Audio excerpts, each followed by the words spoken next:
हिंदी नाट्यशाला में आप सभी का पुनः हार्दिक अभिनंदन है। जैसा कि आप सभी जानते हैं, अपने इस चैनल पे तैयारी करते हम हिंदी की उच्च स्तरीय प्रतियोगी परीक्षाओं की। उसी क्रम में हम पढ़ रहे हैं हिंदी साहित्य का इतिहास। हिंदी साहित्य के इतिहास के अंतर्गत आधुनिक काल में हम भारतेंदु युग, द्विवेदी युग, छायावाद युग पढ़ते हुए प्रगति काल के प्रमुख कवि और उनकी रचनाओं के विषय में जानकारी पिछली कक्षाओं तक प्राप्त कर चुके हैं। आज की हमारी कक्षा का शीर्षक रहेगा प्रगतिवादी कवियों की महत्वपूर्ण काव्य पंक्तियाँ। वह पंक्तियाँ जो उनकी रचनाओं में सर्वाधिक प्रसिद्ध हुई और जिनसे परीक्षा में सर्वाधिक बार प्रश्न पूछे गए हैं, उन सभी का संकलन इस पुस्तक में किया गया है। तो वही हम आज की कक्षा में पढ़ेंगे। अन्य चीज़ें भी पढ़ेंगे, वो वीडियो के मध्य में। आइए प्रारंभ करते हैं हमारी आज की कक्षा को। प्रगतिवादी कवियों की महत्वपूर्ण कविता काव्य पंक्तियाँ। तो सबसे पहले जो कवि हैं वह रहेंगे केदारनाथ अग्रवाल।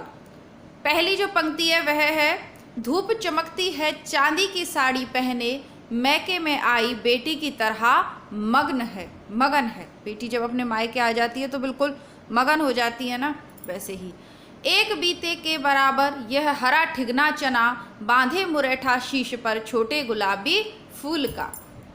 मैंने उसको जब जब देखा, लोहा जैसे तपते देखा, गलते देखा, ढलते देखा, मैंने उसको गोली जैसे चलते देखा। यह पूछा हुआ है, तीसरे नंबर पे निशान लगाइएगा।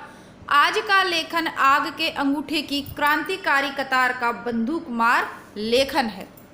कविता यों ही बन जाती है बिना बनाए, क्योंकि हृदय में तड़प रही हैं तुम्हारी याद तुम्हारी।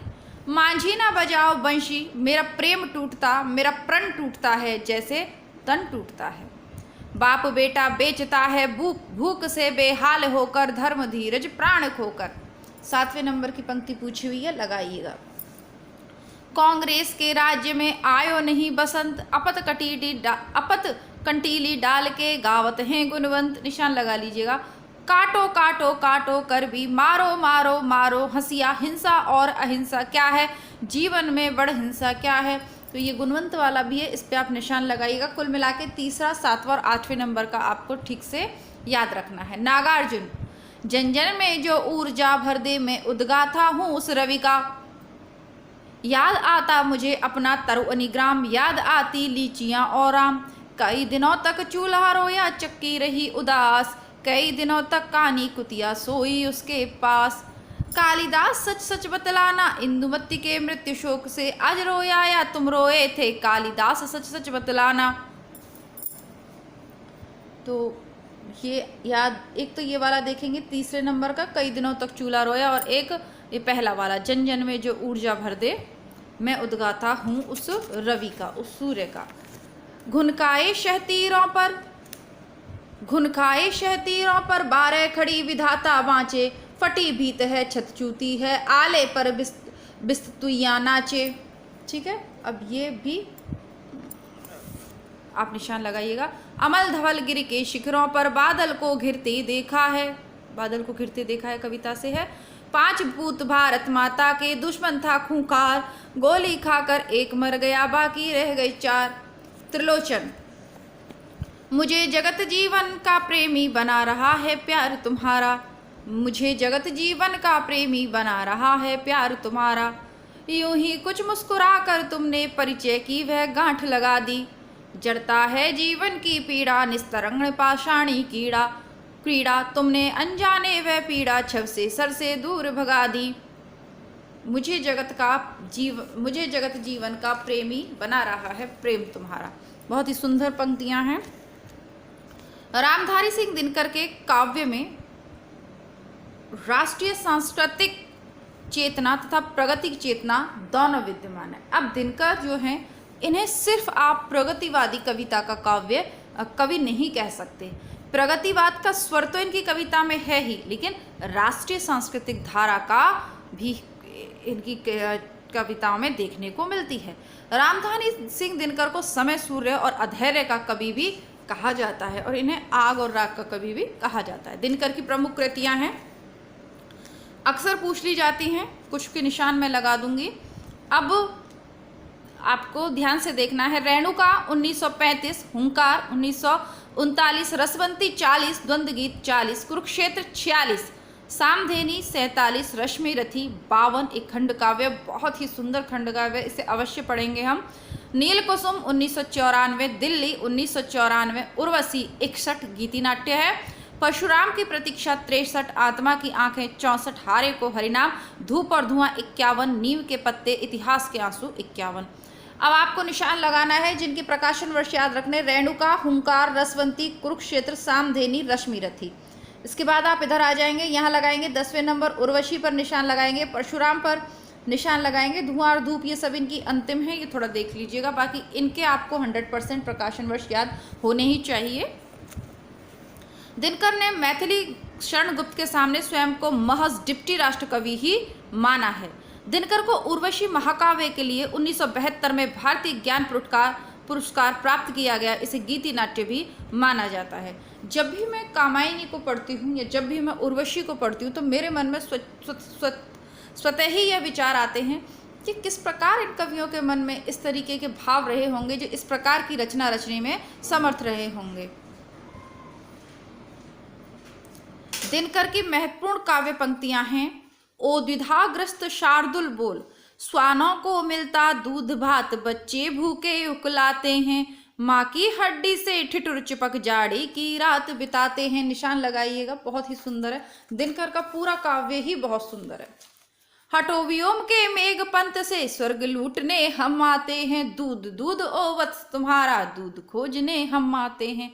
रे रोक रुधिष्ठिर को न यहाँ जाने दे उनको स्वर्ग धीर, पर फिरा हमें गांडीव गदा लौटा दे अर्जुन भीम वीर।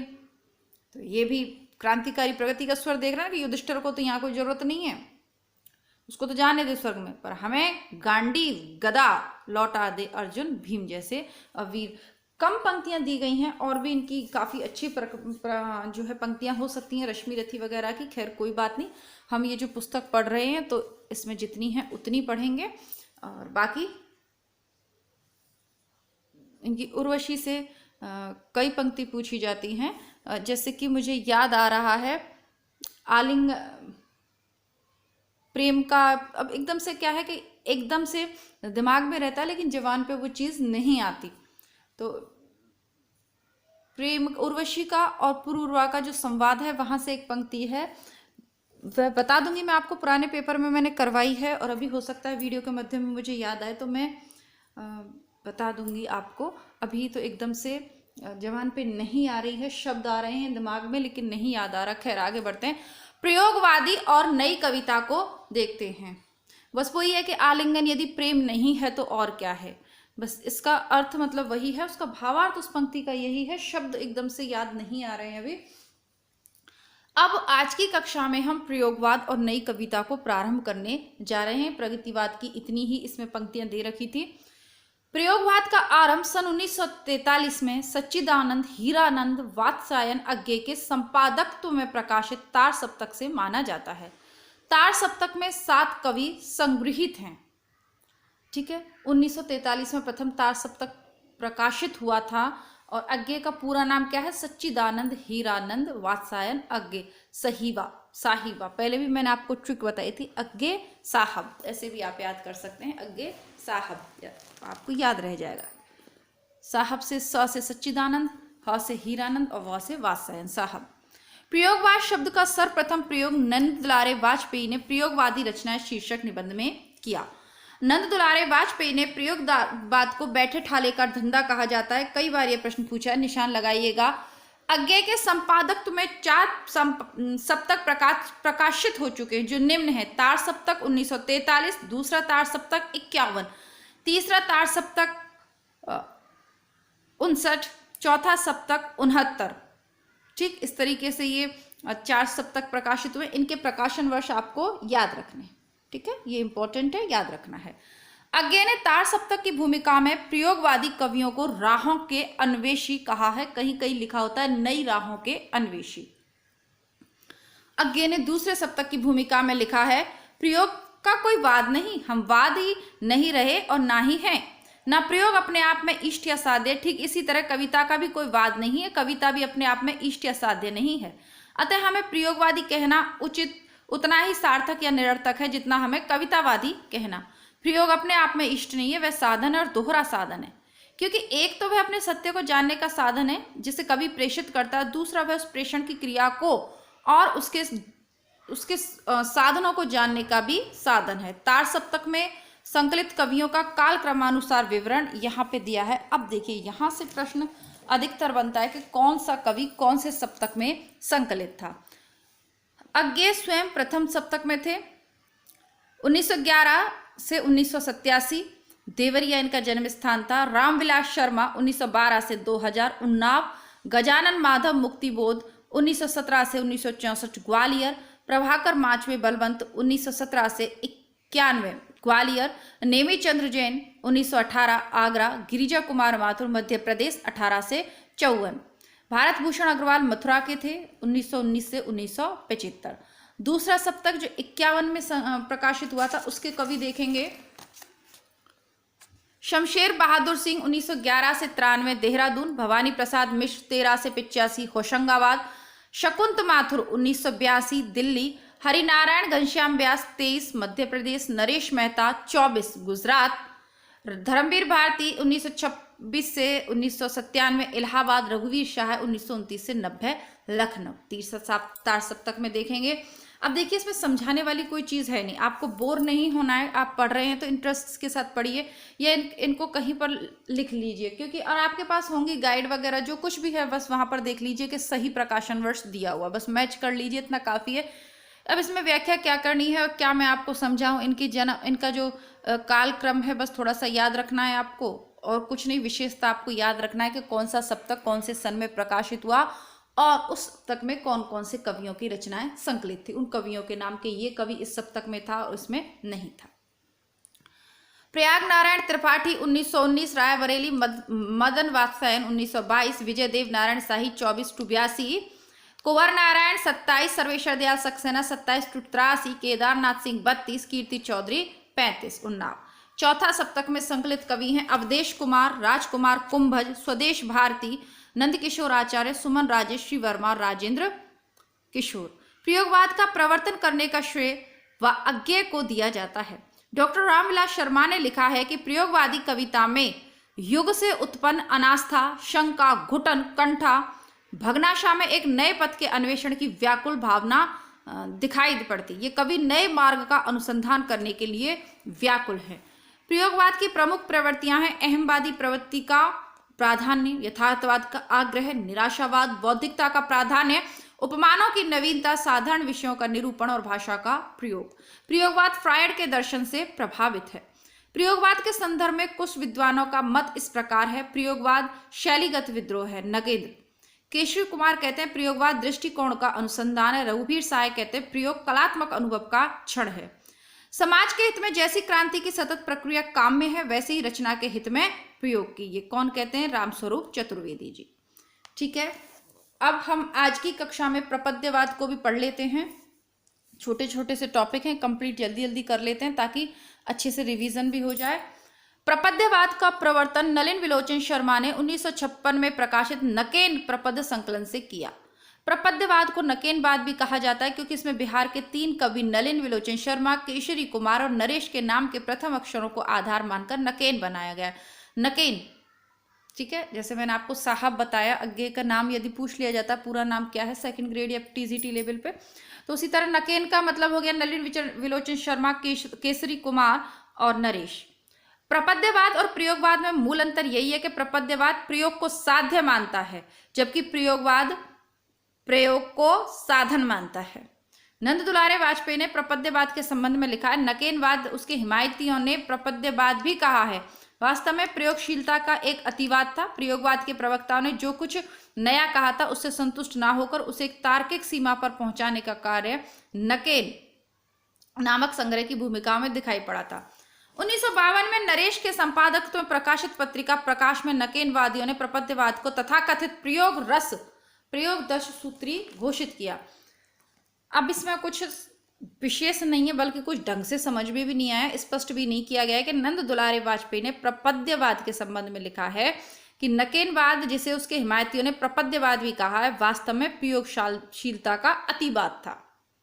प्रयोगवाद के प्रवक्ताओं ने जो कुछ नया कहा था उससे संतुष्ट ना होकर उसे एक तार्किक सीमा तक पहुंचाने का कार्य नकेनवाद ने किया, यानी अतिगर्दी प्रयोग की। बस ये है, कविता से मूल रस तो गायब हो गया, प्रयोग धर्मिता ज्यादा बढ़ गई। नए नए प्रयोगवादी कविताएं आपको याद होंगी, मेरे सपने ऐसे टूट गए जैसे बुना हुआ पापड़, है ना, अगर मैं तोता होता तो क्या होता, तोता होता तोता होता।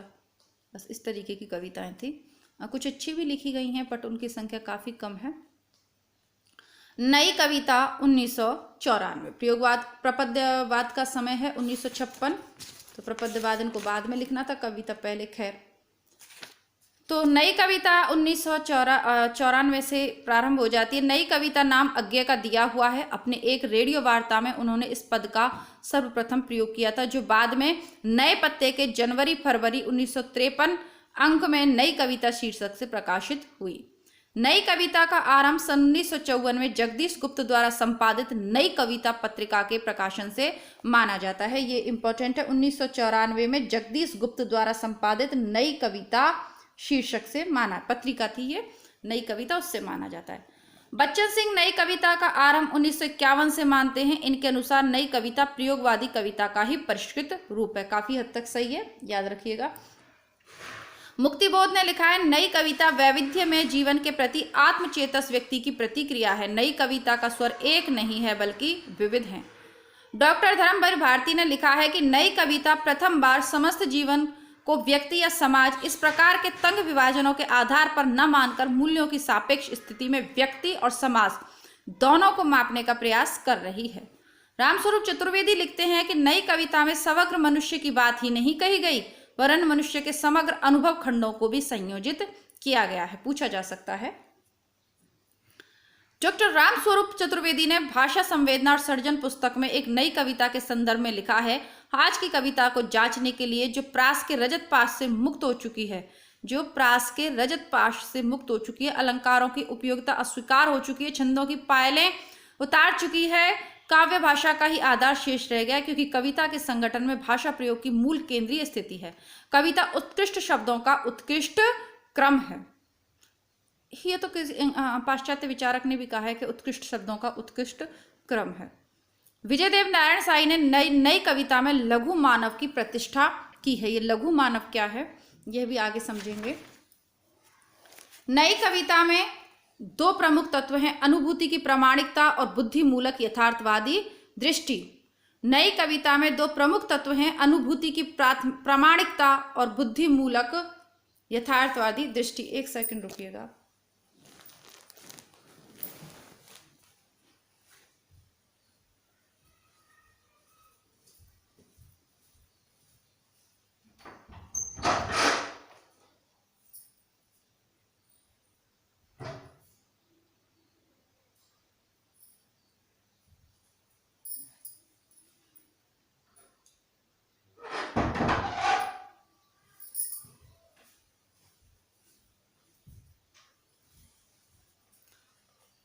जी एक्चुअली बोलते बोलते कई बार गला सूख जाता है, पानी रखना पास में, बोतल भूल गई थी, बस वही लेने गई थी।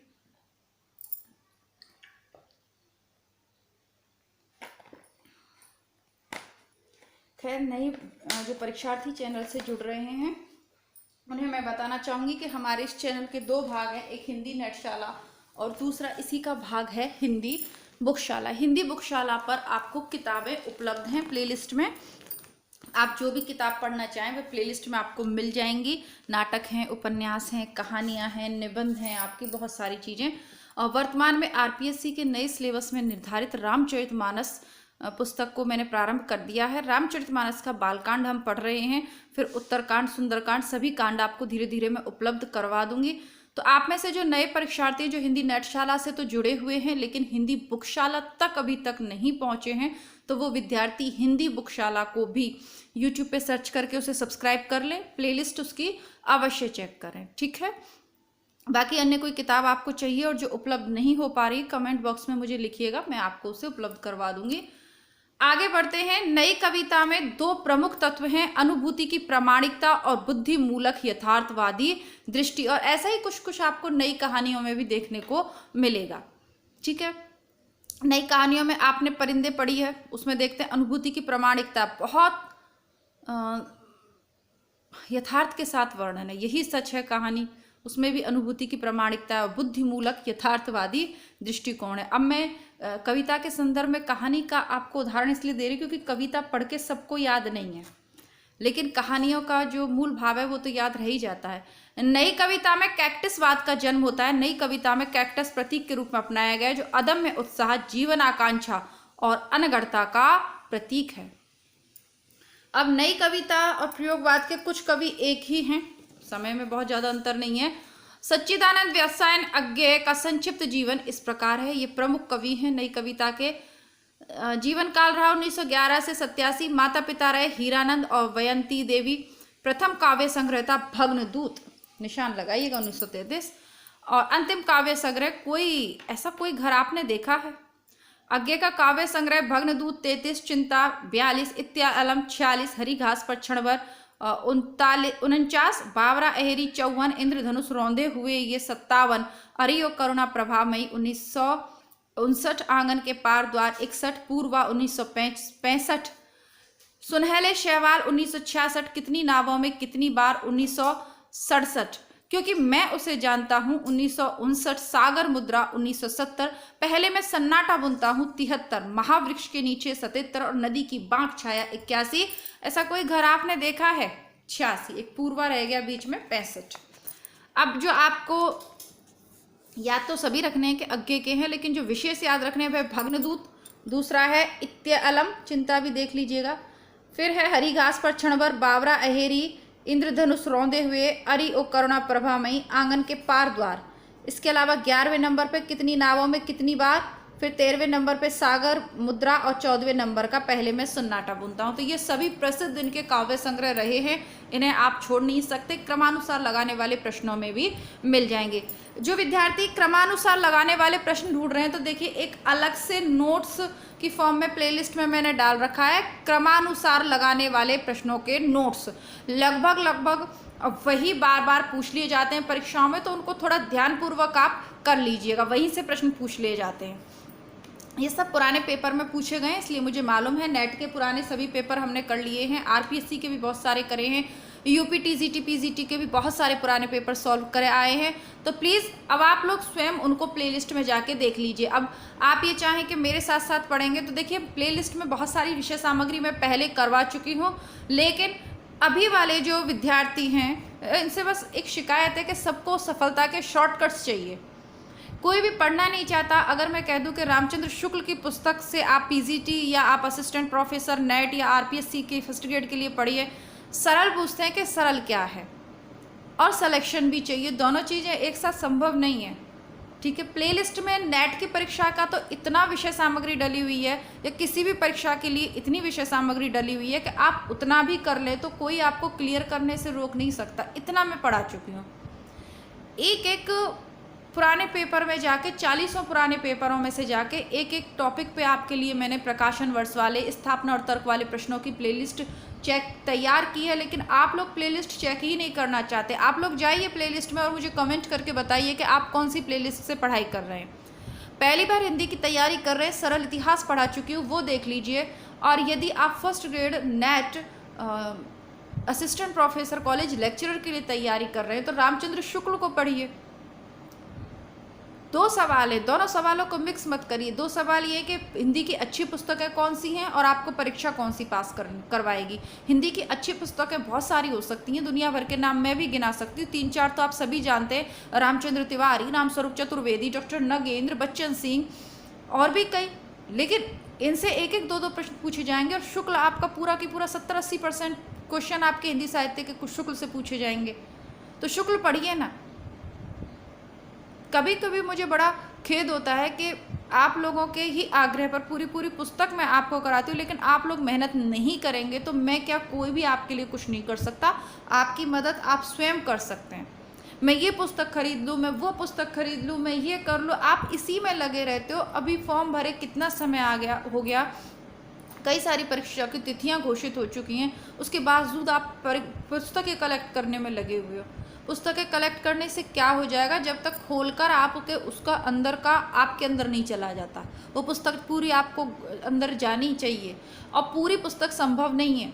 साथ में पढ़ने का लाभ ये होता है कि शुक्ल मुझे भी कठिन लगती थी, लेकिन जब मैंने आपको पढ़ाया, पुराने पेपर करने के बाद शुक्ल को जब मैंने आपको पढ़ाया तो निशान लगा दिए, जो चीज़ें अनावश्यक हैं वो छुड़वा दी और जो आवश्यक हैं वो आपको करवा दी। तो पूरी पुस्तक एक छोटे रूप में आपके समक्ष है, ठीक है। और मेहनत आपको करनी पड़ेगी, कुछ चीज़ें हैं। और देखिए, रही कि मैं आपसे ये कहूँ कि चैनल सब्सक्राइब करो, लाइक करो, तो ये सब यूट्यूब पे हम काम करते हैं, थोड़ी सी एक औपचारिकता रहती है क्योंकि कहना पड़ता है। आप लोग नहीं करते तो कहना पड़ता है, बस इतनी सी बात है। बाकी बहुत ज़्यादा मुझे फ़र्क नहीं पड़ता कि आप लोगों को लाइक करो, शेयर करो, लेकिन फ़र्क इसलिए पड़ता है क्योंकि हम जिस प्लेटफॉर्म पे हैं वहाँ ये ज़रूरी है। अब अगर क्लासरूम में मैं आपको समक्ष आपको पढ़ाऊँ, टीजीटी पीजीटी की आपकी तैयारी करवाऊँ, नेट की तैयारी कराऊँ, तो मुझे ये कहने की ज़रूरत ही नहीं है, क्योंकि जो मुझे आपसे लेना है वो मैंने पैसे के फॉर्म में पहले फीस लूँगी, उसके बाद ही आपको अपने क्लासरूम में बैठने दूँगी।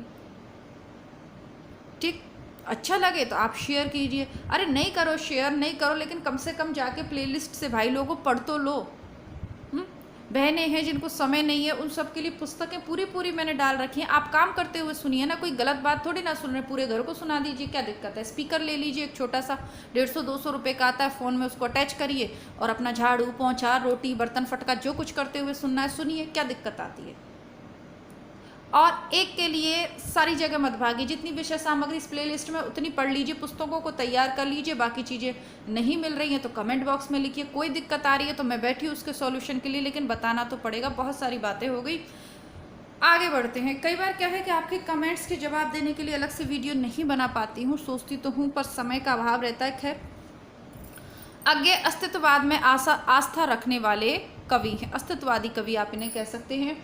और आगे की असाध्य वीणा कविता आपके सिलेबस में है तो प्लेलिस्ट में है। अंधेरे में कविता है, माधव मुक्तिबोध की तो जितनी भी कविताएं हैं सबकी सब प्लेलिस्ट में है। बहुत सारी कविताएं हैं, अब तो सिलेबस प्लेलिस्ट काफ़ी बढ़ गई है हमारी। खैर, प्रयोगवाद तथा नई कविता का शलाका पुरुष भी इनको कहा जाता है। आगे की चरिचित कविताएं हैं असाध्य वीणा, कलगी बाजरे की, सांप नदी के द्वीप, हरी घास पर क्षणभर, जितना तुम्हारा सच, शब्द और सत्य, और यह दीप अकेला।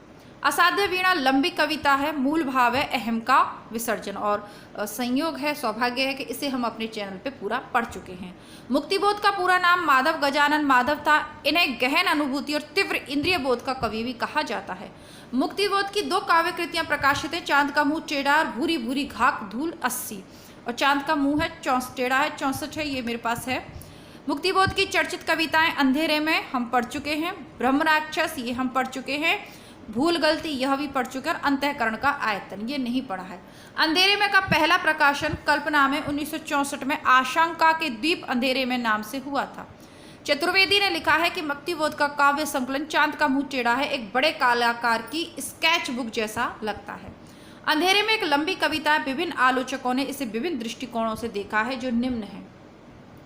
शमशेर बहादुर कहते हैं कि अंधेरे में कविता देश के आधुनिक जन इतिहास का स्वतंत्रता पूर्व और पश्चात एक दहकता हुआ इस्पाती दस्तावेज है। इसमें अजब और अद्भुत रूप से व्यक्ति और जन का एकीकरण है। रामविलास शर्मा कहते हैं अपराध भावना का अनुसंधान है। नामवर सिंह ने कह दिया कि अंधेरे में तो अस्मिता की खोज है। इंद्रनाथ मदान कहते हैं कि आत्म संशोधन का अनुसंधान है। निर्मला जैन कहती है कि अंतस्थल का विप्लव है। प्रभाकर माचवा कहते हैं कि यह तो लावा है लावा। रामविलास शर्मा कहते हैं ये तो आरक्षित जीवन की कविता है। रामस्वरूप चतुर्वेदी जी लिखते हैं कि अंधेरे में के लंबे खंडों में कवि की समस्या है कि समाज के उत्थान पतन आंदोलन के बीच अपनी रचना के प्रेरक तत्वों का अभिज्ञान, रचना कैसे बाहर से अंदर आती है और फिर कैसे बाहर दूर दूर तक परिव्याप्त हो जाती है। मुक्तिबोध ने अंधेरे में कविता की रचना फैंटेसी में की है। मुक्तिबोध ने फैंटेसी को निम्न ढंग से परिभाषित किया है। ज्ञान गर्व फैंटेसी द्वारा सार रूप में जीवन की पुनर्रचना करता है। फैंटेसी के अंतर्गत भाव पक्ष प्रधान और विभाव पक्ष गौण और प्रचंड तो होता ही है, साथ ही यह भाव पक्ष कल्पना को उत्तेजित करके बिंबों की रचना करते हुए एक ऐसा मूर्त विधान उपस्थित करता है कि जिस विधान में उस विधान ही के नियम होते हैं। इसके बाद अन्य कवि देखते हैं। अब हमने देख लिया है अज्ञे को, देख लिया है मुक्तिबोध को, देख लिया। अब अगले कवि देखेंगे शमशेर बहादुर। शमशेर बहादुर सिंह प्रेम और सौंदर्य के कवि हैं। शमशेर बहादुर सिंह की काव्य संग्रह कुछ कविताएं, कुछ और कविताएं चुका भी नहीं हूँ मैं सर्वाधिक महत्वपूर्ण है 1975। इतने अपने पास उदिता अभिव्यक्ति का संघर्ष, बात बोलेगी 1981, निशान लगाइएगा, बहुत ही इंपॉर्टेंट है। काल तुझसे होड़ है मेरी 88, बहुत इंपॉर्टेंट है। कहीं बहुत दूर से सुन रहा हूँ 95, और सुकून की तलाश 98। अंत में सब सुकून की तलाश ही अपने जीवन में करते हैं। शमशेर की कविताओं के संदर्भ में कथन है। अज्ञे कहते हैं शमशेर कवियों का कवि है। मलयज कहते हैं शमशेर मूड्स के कवि हैं, किसी विजन के नहीं। मुक्तिबोध कहते हैं कि शमशेर की आत्मा ने अपनी अभिव्यक्ति का एक प्रभावशाली भवन अपने हाथों तैयार किया है। उस भवन में जाने से डर लगता है, उसकी गंभीर प्रयत्न साध्य पवित्रता के कारण। मुक्तिबोध कहते हैं कि शमशेर की मूल मनोवृत्ति एक इम्प्रेशनिस्टिक चित्रकार की है। मुक्तिबोध प्रणय जीवन का प्रसंगबद्ध रसवादी कवि। विष्णु खरे कहते हैं शमशेर की शमशेरियत। रामचंद्र तिवारी कहते हैं शमशेर का गद्य हिंदी का जातीय गद्य है। बहुत से लोग जातीय गद्य से पता नहीं क्या कहते हैं, बहुत सारी रचनाओं को कह देते हैं। स्वरूप चतुर्वेदी कहते हैं कि भाषा में बोलचाल के गद्य का लहजा, लय में संगीत का चरम अमूर्तन, इन दो परस्पर प्रतिविरोधी मन स्थितियों को उनकी कला साधती है। तो ये सब देख लीजिएगा, पंक्ति पूछ लेते हैं किसने किसके बारे में क्या कहा है, उस कवि के बारे में क्या कहा है, तो ये सारी चीजें पूछ ली जाती हैं। शमशेर बहादुर सिंह ने स्वयं लिखा है कि टेक्निक में एजरा पाउंड शायद मेरा सबसे बड़ा आदर्श बन गया था। शमशेर का कथन है, मैं हिंदी और उर्दू का दोआब हूं, यानी जहां दोनों मिलते हैं। शमशेर बहादुर सिंह की चर्चित कविताएं हैं टूटी हुई बिखरी हुई, अमन का राग, एक पीली शाम, धूप कोठरी के आईने में खड़ी है, घिर गया है समय का रथ और समय साम्यवादी। कहानीकार उदय प्रकाश ने भवानी प्रसाद मिश्र को कविता का गांधी कहा है, लेकिन उन्होंने खुद को गांधी का बेटा कहा है। ये भवानी प्रसाद मिश्र आ गए हैं अगले कवि। भवानी प्रसाद मिश्र के काव्य संग्रह हैं गीत फरोश 53, मैं गीत बेचता हूं नेट में, और चकित है दुख, अंधेरी कविताएं, गांधी पंचसती, बुनी हुई रस्सी, खुशबू के शिलालेख, व्यक्तिगत अंतर्गत, अनाम तुम आते हो, परिवर्तन जिए, इदम नमम, त्रिकाल संध्या, शरीर कविता, फसलें और फूल, मानसरोवर दिन, संप्रति, नीली रेखा कर, तूस की आग और कालजयी। आपको निशान लगाना है गीत फरोश, इसके बाद बुनी हुई रस्सी 5वें नंबर पर, छठा खुशबू के शिलालेख, अंतर्गत 8वें नंबर पर, इदम नमम 11वें नंबर पर। ठीक है, आगे बढ़ते हैं। भवानी प्रसाद मिश्र को सहजता का कवि कहा जाता है। भवानी प्रसाद मिश्र की चर्चित कविताएं कमल के फूल, सतपुड़ा के जंगल, वाणी की दीनता, टूटने का सुख और गीत जो है गीत परोस। अब इसमें सतपुड़ा के जंगल क्यों नहीं दिया यहाँ पर, खैर सतपुड़ा के जंगल। नरेश मेहता नए कवियों में महत्वपूर्ण है, अगले कवि नरेश मेहता ले लिए गए हैं। अब वीडियो थोड़ा सा ज़्यादा लंबा हो जाएगा और इसमें आज की कक्षा में ये प्रयोगवाद, ये जो ये प्रमुख जो कवि हैं ये हो नहीं पाएंगे, तो वीडियो को यहीं पे आज समाप्त करते हैं। आप रामचरितमानस को ज़रूर देखिएगा। दो कारण हैं देखने के। एक तो सुबह के समय आप उसको स्पीकर पर ऑन करके अपने सभी घर वालों को सुना सकते हैं हिंदी बुकशाला पर, तो सबका भला होगा। दूसरा, क्योंकि अब तक सब उसको अखंड रामायण के रूप में पढ़ते रहे तो आप उसको अर्थ भी समझ पाएंगे। दूसरा, परीक्षा में प्रश्न आ गया तो बहुत अच्छी बात, आएगा तो सही, जितने आ जाएं उतने हैं, बाकी सुबह भगवान का नाम भी लिख जाएगा और परीक्षा की तैयारी भी हो जाएगी। तो बुकशाला पर ज़रूर आप हिंदी बुकशाला पे रामचरितमानस के जो मैं करवा रही हूँ उसको आप अवश्य देखें। मिलती हूँ कल, तब तक के लिए नमस्कार, धन्यवाद, जय हिंद।